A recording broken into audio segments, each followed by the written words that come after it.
ಅಭಿನವ್ ಭಗತ್ ಸಿಂಗ್ ಜಿಂದಾಬಾದ್ ಅಂತ ಹೇಳಿ ಜೋರಾಗಿ ಘೋಷಣೆ ಕೂಗೋದಕ್ಕೆ ಶುರು ಮಾಡಿದರು. ವಕೀಲರು ಬೆಂಬಲ ಕೊಟ್ಟರು. ಆನಂತರ ಸಾಹಿತಿಗಳು ಮಾಸ್ಟರ್ ಹಿರಣ್ಣಯ್ಯನವರು, ಆನಂತರ ನಮ್ಮ ಸುಮತೀಂದ್ರ ನಾಡಿಗರು ಒಂದು ಒಳ್ಳೆ ಕವನನೇ ಬರೆದರು. ಎಲ್ರಿಗೂ ಕೂಡ ನಾನು ಚಿರಋಣಿಯಾಗಿದ್ದೇನೆ. ಪತ್ರಕರ್ತರಾಯಿತು, ಎಲ್ಲರೂ ಭಾಳ ನನಗೆ ಬೆಂಬಲ ಕೊಟ್ಟರು. ಹೀಗಾಗಿ ಆನಂತರ ನಮ್ಮ ನೆಹರು ಆ್ಯಂಡ್ ದಿವಾಕರ್ ಅವರು ಈಗ ಮುಖ್ಯಮಂತ್ರಿಗಳ ಸಲಹೆಗಾರರಾಗಿದ್ದಾರೆ. ಅವರು ಉಚಿತವಾಗಿ ನನ್ನ ಕೇಸನ್ನು ನಡೆಸ್ಕೊಳ್ಳೋದಕ್ಕೆ ಮುಂದೆ ಬಂದರು. ಎಲ್ಲರೂ ಕೂಡ ಇಷ್ಟೊಂದು ಜನ ಬೆಂಬಲ ಕೊಟ್ಟಿದ್ದಕ್ಕೆ ನನಗೆ ಗಟ್ಟಿಯಾಗಿ ಉಳಿದೆ. ಅಥವಾ ನನ್ನ ಜಾಗದಲ್ಲಿ ಬೇರೆ ಯಾರಾದರೂ ಇದ್ದಿದ್ದರೆ ಭಾಳ ಸಮಸ್ಯೆ ಮಾಡ್ಕೊತಾ ಇದ್ರು. ಯಾಕಂದರೆ ಎಂಥ ಒಂದು ತದ್ವಿರುದ್ಧವಾದಂಥ ಪರಿಸ್ಥಿತಿ ಅಂದರೆ, ನರೋಣ ಪೊಲೀಸ್ ಸ್ಟೇಷನ್ನಲ್ಲಿ ಮತ್ತು ಯಡ್ರಾಮಿ ಪೊಲೀಸ್ ಸ್ಟೇಷನ್ನಲ್ಲಿ ಒಬ್ಬ ಪೊಲೀಸ್ ಅಧಿಕಾರಿಯಾಗಿ ಕೆಲಸ ಮಾಡ್ದವನು. ನಾನು ರಸ್ತೆ ಮೇಲೆ ನಡ್ಕೊಂಡು ಅಂತಾರೆ ಎಲ್ಲರೂ ಕೂಡ ಯಾರಾದರೂ ಜೋರಾಗಿ ಸೌಂಡ್ ಹಾಕಿದ್ರೆ ಕಡಿಮೆ ಮಾಡೋರು, ಅಮೀನ್ ಸಾಬ್ ಬರ್ತಾ ಇದ್ದಾನೆ ಅಂಥೇಳಿ. ಅಷ್ಟೊಂದು ಹೆದರಿಕೆ ಇತ್ತು. ಅಂದರೆ ಸ್ಟ್ರಿಕ್ಟ್ ಆಗಿ ಇರೋನು.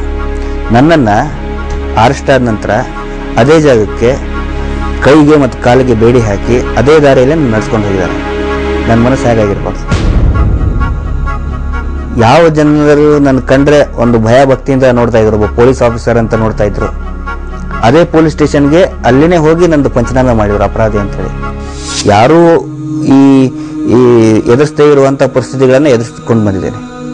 ಜೈಲಿಗೆ ಹೋದರೆ ನೋಡಿ ಎಂಥ ವಿಚಿತ್ರ.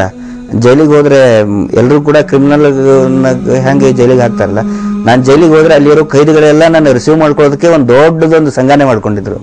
ಹೊರಗಡೆ ಹೋದ ತಕ್ಷಣ ಪಾಪ ಅವ್ರು ಏನೇನೋ ಒಂದು ಚಿಕ್ಕದು ಅವ್ರದ್ದು ಇದನ್ನೆಲ್ಲ ಮಾಡಿಕೊಂಡು ಹಾರ ಹಾಕಿ ಇದನ್ನು ಡಿಸ್ಟ್ರಿಬ್ಯೂಟ್ ಮಾಡ್ಕೊಂಡಿದ್ರು. ಏನೋ ಮುಂಜಾನೆ ಹಾಲು ಒಬ್ಬನ ತಂದು ಕೊಡೋದು, ಆಮೇಲೆ ಮಧ್ಯಾಹ್ನ ಊಟ ಒಬ್ಬರು ತಂದು ಕೊಡೋದು ನನಗೆ. ಆ ಥರ ಜೈಲಿನಲ್ಲಿ ಅವ್ರ ಪಾಪ ಅವ್ರು ಹೇಳ್ತಾ ಇದ್ರು, ಯಾವುದೋ ಒಂದು ಆವೇಶದಲ್ಲಿ ನಾವು ಅಪರಾಧ ಮಾಡಿದ್ದೀವಿ ಸರ್, ಆದರೆ ನಿಮ್ಮ ಬಗ್ಗೆ ನಮಗೆ ಭಾಳ ಒಳ್ಳೆ ಕಾಳಜಿ ಇದೆ ಅಂತೇಳಿ. ಹೀಗಾಗಿ ನನಗೆ ಜೈಲಿನ ಎಷ್ಟೋ ಜನ ಕೈದಿಗಳು ಈಗ ಸ್ಟ್ರೈಕ್ ನಡೀತಾ ಇದೆ, ಅವ್ರ ಪರವಾಗಿದ್ದೀನಿ ನಾನು. ವಾಪಸ್ ಎಷ್ಟೋ ಜನ ಕೈದಿಗಳು ನನ್ನ ಬಗ್ಗೆ ಒಳ್ಳೆ ಭಾವನೆ ತೋರಿಸಿದ್ದಾರೆ.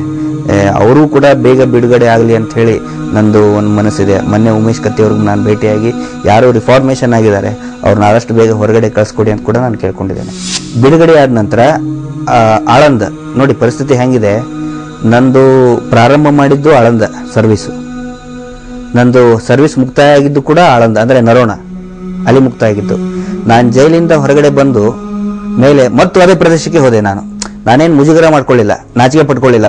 ನನ್ನ ಕೈಗೆ ಬೇಡಿ ಹಾಕಿಸ್ಕೊಂಡೆ, ಆಫೀಸರ್ ಇದ್ದವನು, ನಾನು ಜೈಲಿಗೆ ಹೋಗಿ ಬಂದೆ ಅಂತ.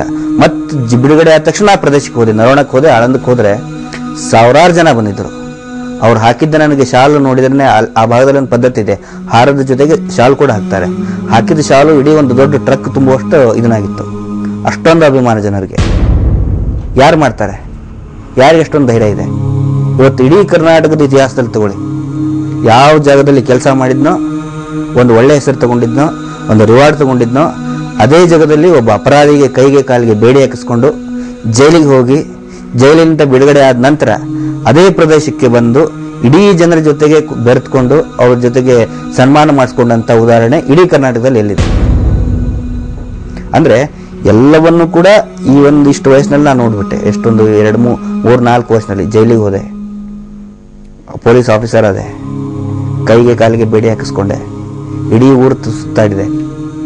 ಅದಾದ ನಂತರ ಮತ್ತೆ ಸಿನಿಮಾದಲ್ಲಿ ಬಂದಿದ್ದೇನೆ. ಈಗ ನಾವು ಕನಸು ಮನಸ್ಸಿನಲ್ಲಿ ಯಾವತ್ತಿಗೂ ಕೂಡ ನೆನೆಸ್ಕೊಂಡಿಲ್ಲ. ನಾವು ಉತ್ತರ ಕರ್ನಾಟಕದವ್ರಿಗೆ ಸಿನಿಮಾ ನೋಡಿ ಗೊತ್ತು ಹೊರತು ನಾವು ಕೂಡ ಸಿನಿಮಾದೊಳಗೆ ಮಾಡ್ಬೋದು ಅಂತ ನಮ್ಮ ಕನಸು ಮನಸ್ಸಿನೊಳಗೆ ಯಾವತ್ತಿಗೂ ಬರೋದಿಲ್ಲ.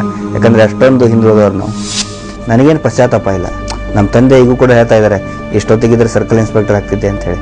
ಆದರೆ ನನಗೇನು ಪಶ್ಚಾತ್ತಾಪ ಇಲ್ಲ, ಯಾವುದೇ ಪಶ್ಚಾತ್ತಾಪ ಇಲ್ಲ. ಏನೋ ತಲೆ ತೆಗೆಸುವಂಥ ಕೆಲಸ ಆಗಲಿ, ತಲೆ ತೆಗೆಸುವಂಥ ಅಪರಾಧ ಆಗಲಿ ಯಾವತ್ತಿಗೂ ಕೂಡ ನಾನು ಮಾಡಿಲ್ಲ. ಆ ಒಂದು ಭಾವನೆಯಿಂದ ಗಟ್ಟಿ ಮನಸ್ಸಿನಿಂದ ನಾನು ಮುಂದೆ ಹೋಗ್ತಾ ಇದ್ದೇನೆ. ಈಗ ಮದುವೆ ಆಗಿದೆ, ಒಬ್ಬ 1.5 ವರ್ಷದ ಮಗಳಿದ್ದಾಳೆ ಸಿಂಧು ಅಂತ. ಸಂಸಾರ ಜೊತೆಗಿದ್ದೇನೆ. ಅದರ ಜೊತೆಗೆ ನಾನು ಕೂಡ ರಾಜಕೀಯ ಸಂಘರ್ಷದಲ್ಲಿ ಕೂಡ ಇದ್ದೇನೆ. ಪಕ್ಷದ ಬಗ್ಗೆನೂ ಕೂಡ ವಿಶ್ವಾಸ ಇದೆ. ಏನಾದರೂ ಒಂದು ಒಳ್ಳೆಯ ಅವಕಾಶ ಸಿಕ್ಕರೆ ನಾನು ಇನ್ನೂ ಕೂಡ ನನ್ನ ಆ ಛಲ ಬಿಟ್ಟಿಲ್ಲ. ವ್ಯವಸ್ಥೆ ವಿರುದ್ಧ ಹೋರಾಟ ಮಾಡುವಂಥ ಆ ಛಲ ಇನ್ನೂ ಕೂಡ ಬಿಟ್ಟಿಲ್ಲ. ಮುಂಚೆ ಗಿರೀಶ್ ಮಠಣ್ಣ ಯಾವ ರೀತಿ ಇದ್ದೋ ಈಗಲೂ ಕೂಡ ನಾನು ಅದೇ ಗಿರೀಶ್ ಮಠಣ್ಣ ಅವರಾಗಿದ್ದೇನೆ. ವ್ಯತ್ಯಾಸ ಇಷ್ಟೇ, ನಾನು ಹೆಚ್ಚಿಗೆ ಪ್ರಚಾರಕ್ಕೆ ನಾನು ಬರ್ತಾ ಇಲ್ಲ.